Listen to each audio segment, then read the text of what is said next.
Well, thank you. What a great morning. So good to see you all.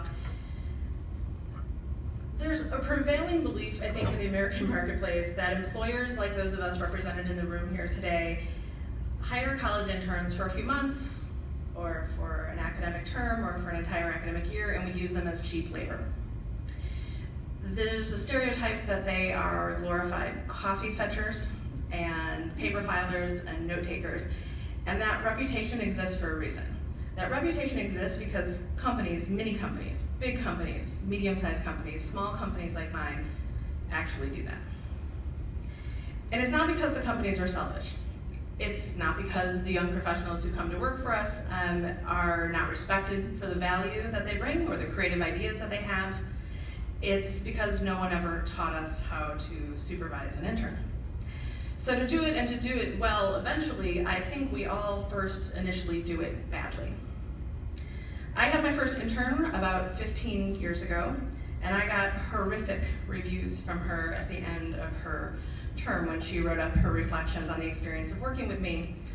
All these years later, I have never forgotten her criticisms, that I didn't really listen to her closely enough, that I didn't value her, that I didn't have enough time for her. And she was right, because I didn't know how to do anything except to give her the pesky little extra tasks that I had laying around. I had no idea how to be the mentor that she needed and she deserved. Today, I'd like to share the experience of what an internship, when done well, looks like for the intern and what it looks like for the employer. Our Carthage intern, Samara Hull, is actually one of the greatest people I've met in recent years. She came to us looking for an internship in market research. I own a company called Silvertree Communications here in Kenosha, and we do a lot of things to help companies compete more profitably in the marketplace. One of the things we do particularly well is gather insights to help those companies gain a competitive edge. Getting those insights requires market research. Samara wanted the chance to touch some projects that we were working on. As bad luck would have it, during the term of her internship, we actually didn't have any major research projects under contract with a client. We were busy working on all kinds of other huge things, like web development for law firms, ghostwriting for doctors, social media strategy for best-selling business authors. And so I could have said no. I could have told Samara, sorry, I don't have any work for you, and turned her away. But what Samara was looking for, and what I think every intern is looking for, is not work. They're looking to learn. And no matter what kinds of contracts I had open or what kinds of projects we were working on, I always have the experience, the expertise, the insights, and the goodwill to be able to help someone who might be the next great market researcher, the next great creative marketer, the next great corporate trainer, to learn to follow in my footsteps. I have that. Samara didn't need work. Samara needed guidance. Samara needed perspective, and that's something that we can all always offer. And so I did something a little unusual. I created an internship for Samara that had nothing to do with her working on real projects that were going on in our company at the time. Nothing to do with picking up our work overload, and certainly nothing to do with fetching my coffee. I don't drink coffee. I essentially used the internship experience as an opportunity to give Samara what some might consider an independent study. She spent an entire semester working several hours a week, very hard, learning how to be a market researcher. That looked like a lot of different things. I wanted, when she came out of this, for several things to be true for her. One, I wanted her to understand how data is used to make smart marketing decisions for companies in a variety of industries.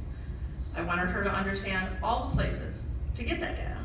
I wanted her to explore internal data, like what exists inside the analytics of a company's own website, and I wanted her to learn how to find data by going out to customers or lookalike audiences and asking them what they think. I wanted her to learn how to do survey research. I wanted her to learn face-to-face focus group facilitation. And I wanted her to learn these things in an environment where it was safe to fail. I think one of the reasons that employers often don't give interns a chance to touch really big, really important work at our companies, quite frankly, is because that work is really big and really important, right? So we're afraid to let them touch a project that has big consequences for us. We don't want our clients or our customers to be disappointed with the work that's ultimately delivered because someone with less experience was using that project for their practice field.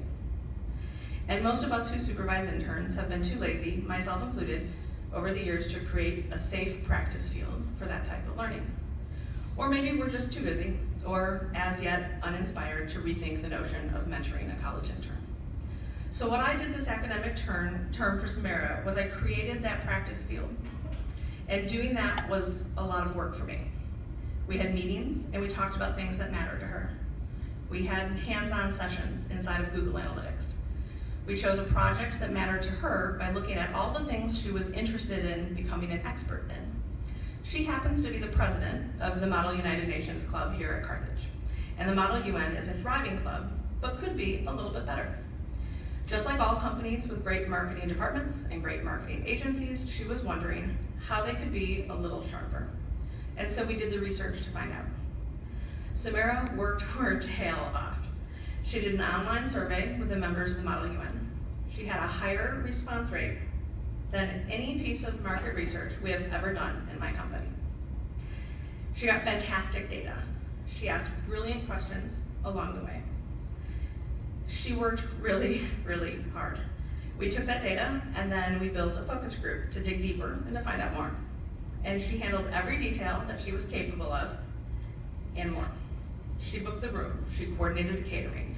There was no coffee. She made the nameplates, she created the handouts, and she wrote the draft of the facilitation guide that I would use when facilitating the group. She shadowed me, she assisted me, she set me up, she gave the introduction, she gave the closing, and she took all that data afterward and she put that together into a fantastic report. All of that's going to the Model United Nations at Carthage. It's going to this year's and next year's leadership team to help them be a stronger group. I was shocked, quite frankly, by the things that we learned and excited about the things that will make that club better going forward, and I think she was too. And we learned those things because we did real research. They weren't Silver Tree Communications projects, they were Samara Hull projects. She essentially became her own marketing consultant during this period working with us, and I just served as a trusted advisor to her, and she had an opportunity to do real work, meaningful work, but work that allowed her to ask questions, to take her time, to be curious, to be nimble, to be unafraid, and to know that she could not possibly fail, but she could really, really succeed. And she did. In the beginning of Samara's internship, she asked me one thing after we sat down and talked about our goals and what we would work on and what her objectives would be and how we'd measure her success. I asked her if she had any questions, and she said, "Yes, I have one. What's in this for you?" And I paused for quite a while. I'm still not sure I can articulate it clearly, but if those of you in this room today from employers are anything like me, you're always seeking a way to remember why you fell in love with your profession in the first place, and to help inspire the next generation of professionals who may work at your company or who may replace you someday, and you're looking for an opportunity to give back. When I was a college student right here at Carthage, I didn't get to do an internship. There was no offer of one, there was no funding for one. To my knowledge, there was not at that time the generosity of outstanding organizations like Great Lakes Education Philanthropy, and so I didn't get the experience that Samara got. Maybe part of the reason why I decided to do this was because I wished somebody had done it for me, and I'm honored to do it for her. Not only did Samara do great work for her own little consulting business while she was working with Silver Tree Communications, we also helped her earn an extra credential. We connected her with the American Marketing Association and got her signed up as a collegiate member of the professional association that will guide her through the rest of her career. We supervised her work on a collegiate certificate in market research. So when she graduates later this month, she receives a bachelor's degree from an elite private institution and a very fresh, contemporary, well-regarded non-degree credential in her new profession. I am proud to have been part of her work. I look around this room and I see a lot of proud faces. Students, congratulations on all that you have achieved. I admire your work and your spirit, and I look forward to following your success stories. Samara, thank you for having the courage to Google market research companies Kenosha, Wisconsin, then pick up the phone and call a stranger with a CEO title. I hope you will look back on that decision as having been as impactful on your life as it has been on mine. Employers, let's not lose the spirit of this day and of the educational adventures that we have shared with our interns. Let's honor them by emulating what they have taught us about courage and curiosity and tenacity and the willingness to ask us, but why does your company or your industry behave in that way? And are there things you could do differently to generate even better results? We would all do well to think like interns. I encourage you all to keep welcoming interns into your departments and into your esteemed institutions. Perhaps the secret to a successful internship is to simply keep doing what I did, asking what we can do for them, asking how we can set the trajectory of their careers to overdrive because of the time they'll spend learning from us.